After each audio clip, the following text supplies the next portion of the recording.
All right, as we start taking a look here in chapter 3, sections 3.1 to 3.3 is all about solving linear equations. Okay, we're going to look at one step, then we're going to look at two-step, and then multi-step equations. Again, I believe that you're familiar with some of this, maybe not all of it, but the idea is that after this video, you'll have a decent foundation to build upon in class and have a decent idea as to how to solve linear equations. So,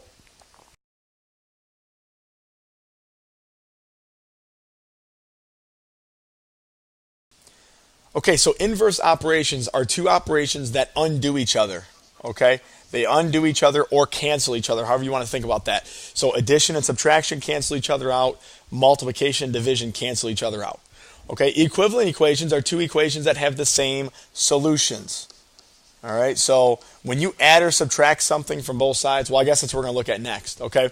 So adding or subtracting the same number to each side, I'm looking in the box here. Okay, adding or subtracting the same number to each side of an equation produces an equivalent equation. Okay, so as long as I do to one side the same thing I do to the other, the expression in the equations are going to be equivalent. I'm not changing the value of anything. Okay, the goal is to isolate, in other words, isolate the variable, get it by itself. Okay. So what this property says very simply is if x minus a is equal to b, then I can add a to both sides. And so x is equal to a plus b. Okay? By the same argument, if x plus a equals b, I can subtract a from both sides. So x equals b minus a. All right, so again, what you do to one side, you've got to do to the other. So let's just kind of take a look here at a couple very basic one-step equations. As far as we're concerned, does not get any easier than this, okay? I need to isolate the x, so I ask myself, what is going on with the x? What are we doing to the x? And the answer to that is we are adding 2. How do you get rid of addition? You subtract the 2 from both sides. And so what ends up happening is on the left side, you have negative 3 minus 2, which is negative 5, equals x. So we're thinking that's our solution. And I'm not going to do this every step of the way in the video, okay, but I'm going to do it the first couple times, and that is the check, okay? When you check your solutions, what that means is take your solution and plug it in for x. So in other words, negative 3 equals negative 5 plus 2. So I get negative 3 equals negative 5 plus 2 is negative 3. Check, it works. Okay, and that's the beautiful thing about algebra, and I tell people this all the time, is that when you solve an equation, you know if you got it correct. All you have to do is plug back into the initial equation, and that'll tell you whether or not your solution is accurate. All right, so in part B, we're trying to get y by itself. Right now, we're subtracting 4, so we got to undo that. We got to add 4. So on the left-hand side, I just have y. On the right side, I have negative 6 plus 4, which is negative 2. And again, we'll go through the check process. So I plug in negative 2 for y, so I get negative 2 minus 4 equals negative 6. That says negative 6 equals negative 6. Check. Our solution is correct. So again, get in the habit. I'm going to expect you to check your solutions on everything that we do. I know it, to some of you, you might be saying it's annoying, but it's a good habit to get into, okay? We can also look at one-step equations involving multiplication and division. Okay, so multiplying or dividing each side by the same non-zero number produces an equivalent equation. Okay, again, what you do to one side, you got to do to the other. Okay, so when I look at this right here, okay, it says if x divided by a equals b, and a is not 0, then I can multiply both sides by a, and I get x equals a times b. All right, by the same argument, if a times x equals b, I can divide both sides by a and say that x is equal to b divided by a. So again, you just remember your inverse operations. That's how we're going to undo them. Okay, and we're gonna do this a lot. So if I look at example 2, part A, it says 8 times x equals 56. I'm multiplying. To undo that, I must divide both sides by this 8. So what happens is 8 divided by 8 just reduces down to 1. So I have 1x equals 56 divided by 8 is 7. Okay, so that's our solution. Again, plug it back in and check it. For time's sake in this video, I don't want to extend the video any longer than it needs to be. So I'm going to go ahead and let you go back through and just verify that x equals 7 is an accurate solution. Okay, part B, a divided by 5 equals 12. I'm dividing, so to get rid of that, I got to multiply. So a equals 60. Again, take the time, pause the video, check that answer. Okay, if I check these notes off for credit, I'm going to expect to see all of the checks done and done accurately. Okay, so example 3 says solve for the variable. Okay, so what we're going to do here now, you'll notice a little bit different. We are going to isolate the variable by multiplying by the reciprocal. Okay, we talked about this a little bit last chapter. I totally spelled that wrong.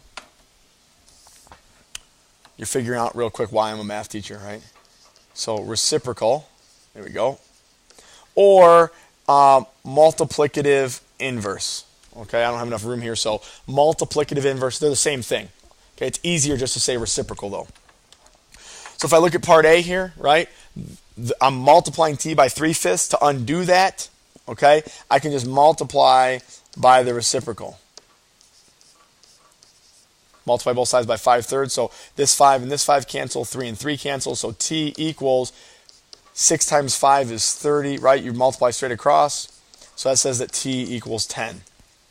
All right, again, you can verify that, solve that, or plug that back in and verify. Okay, part B, okay, again, same idea, multiply by the reciprocal. Right now our fraction is negative 3/4, so I got to multiply by negative 4/3.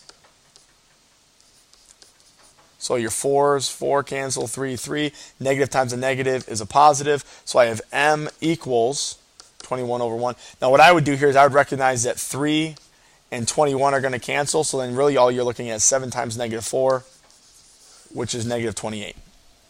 Okay, and again, you would plug that m back in and just verify that it works out and you get the same thing on both sides of your equation. Okay, so now we're going to look at two-step equations.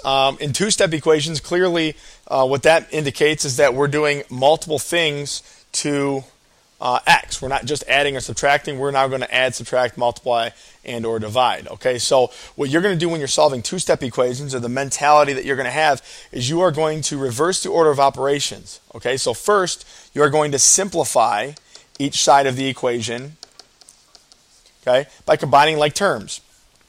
Then you're going to add or subtract the constant that is on the same side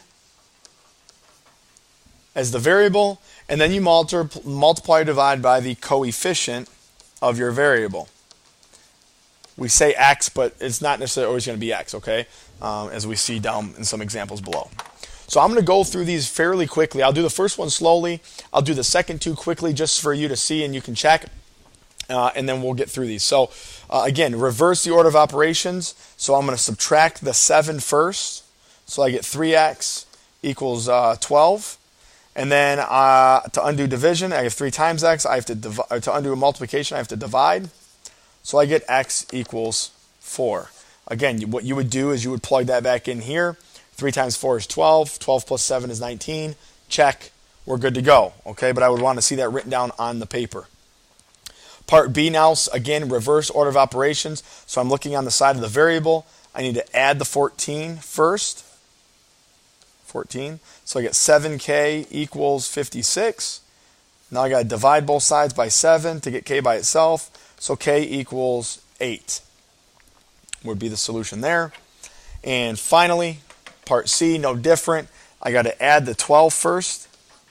Okay, reverse the order of operations. So r divided by 4 is equal to, that's going to be positive 7. Now to undo division, I have to multiply both sides by 4. So this cancels with that 4. So r equals 28. And again, you can verify that by just plugging in 28 into the original equation. And if you don't get it to work out, well then you know that you probably made a mistake somewhere along the line. Okay, most of the time when people get these wrong, it's not because they don't know how to solve them. It's that they go through and they'll say something like 7 plus 4 is 3 instead of 11. They just make silly mistakes. All right. So we're going to take a look at example 5 here. Okay, so in example 5, it says the output of a function is 2 more than 4 times the input. What? Okay, right? Find the input when the output is 14. Okay, so the output, so 14, is, now you see why chapter 1 was so important, 2 more than 4 times the input. Okay, more than indicates addition. 4 times the input indicates multiplication. So I have 4 times the input, and it's 2 more than that.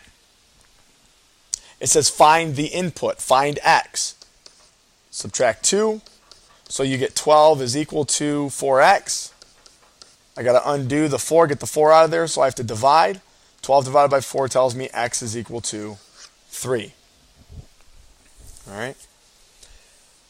And then finally, the last type of example we're going to look at is solving multi-step equations. We have a couple examples here. So it's going to be very similar, okay? Very similar to what we've been doing. It's really nothing different, just a little bit more extensive, that's all, okay? So again, we're still going to simplify each side. We're still going to add or subtract the constant. And we're still going to multiply or divide by the coefficient. Now, what you'll notice here is there's the simplifying process or part is where we're going to get the multi-step. Okay, I'm going to go ahead and erase that. So if you needed that, go ahead and rewind the video momentarily. I want to give myself a little bit more room here on the screen. If I can. It doesn't look like I can, so I'm stuck. All right, anyway. So example 6, part A, the first thing I'm going to do is combine these, right? 9d minus 4d is 5d. Minus 2 equals 18. And now it's no different than what we were doing up top, right? Add the 2. So I get 5d is equal to 20. Divide by your 5. So d is equal to 4. Okay, again, I know I solved that quickly, but once you get rolling with these things, okay, it's not really, shouldn't be too hard once you understand inverse operations and things like that. Okay, if I look at part B here, Part B, you'll notice the first thing I'm going to do is I'm going to take this 2. I'm going to take it to both guys inside. All right, distribute. So I get 40 equals 20 plus 8k plus 2k. Combine like terms. 40 equals 20 plus 10k. Subtract your 20 from both sides. It's a two-step equation now. I subtract 20 from 40. I get 20 is equal to 10k. Divide both sides by the 10 to get k by itself. And that tells me that k is equal to 2. Again, to check it, you would plug it back in, and you would notice whether or not your solution works out. Okay, so again, I know I went through these notes rather quickly. I don't like making these videos any longer than they need to be. If there were things that you were confused on, go back, rewatch the video as many times as needed. I know that you have a part C here. I don't know why it's not showing up on my notes. So what I'm going to tell you to do is go ahead and work through that one on your own and bring it to class tomorrow with any questions if there was difficulty with it. Okay, so hopefully this gives you a pretty good idea as to how to solve single step, two-step, and multi-step equations.